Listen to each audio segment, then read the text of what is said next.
שלום, בוקר טוב. בשיעור הזה אנחנו נעשה חזרה על מציאת משוואת קו ישר. במשוואת קו ישר אנחנו יודעים שאנחנו צריכים שני תנאים. התנאי הראשון זה נקודה שהישר עובר דרכה, ושיפוע והישר המבוקש עובר דרך הנקודה.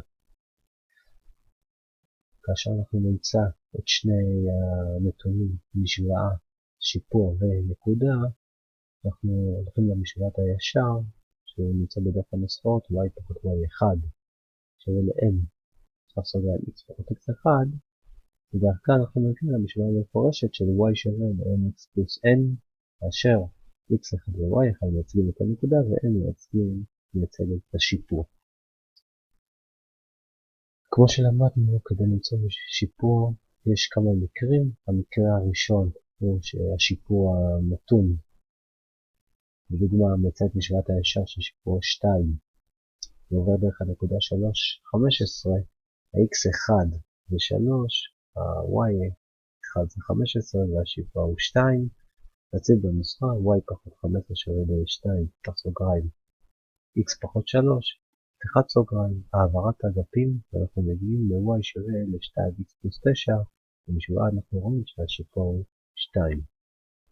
המקרה השני זה כשנתונים לנו שתי נקודות על הישר, לדוגמה מצא את משוואת הישר עובר דרך שתי נקודות 1, 8, 5, 16, והפתרון הוא, בשלב הראשון זה למצוא את השיפוע בין שתי הנקודות, כי נקודה אחת יש, ובדף הנוסחאות יש את השיפוע שווה ל-y2 פחות y1 ו-x2 פחות x1, נציב אנחנו נמצא את השיפוע של 2, לאחר שיש לנו כבר את השיפוע, אנחנו יכולים להציב עם השיפוע 2 והנקודה או 1, 8 או 5, 16, אנחנו מגיעים למשוואת הישר. המקרה השלישי הוא כאשר יש שיפוע של מסתר, ואנחנו נצטרך לדלות אותו מידע אחר.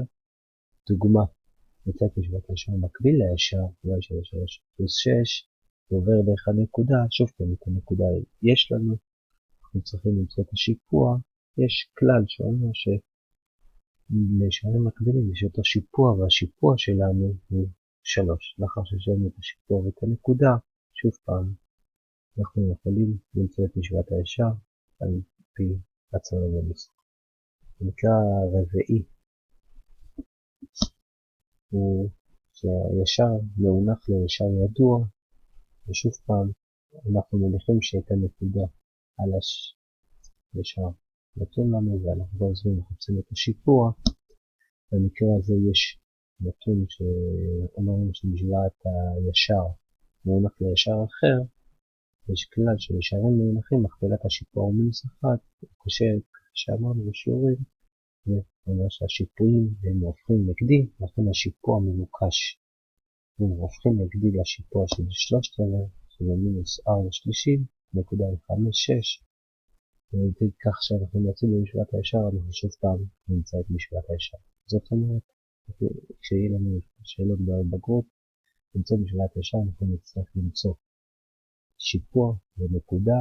בסיכום אנחנו הנחנו שכל הזמן נקודה ידועה ושיפועים מגיעים לכל מיני כיוונים. שני הבסיסים זה כאשר השיפוע ידוע, או שיש שתי נקודות ואנחנו נחז את השיפוע, והשניים החיצוניים הם מקרה שבו הישר הוא מקביל לישר אחר, או שהישר הוא מאונח לישר אחר. יום טוב ובהצלחה.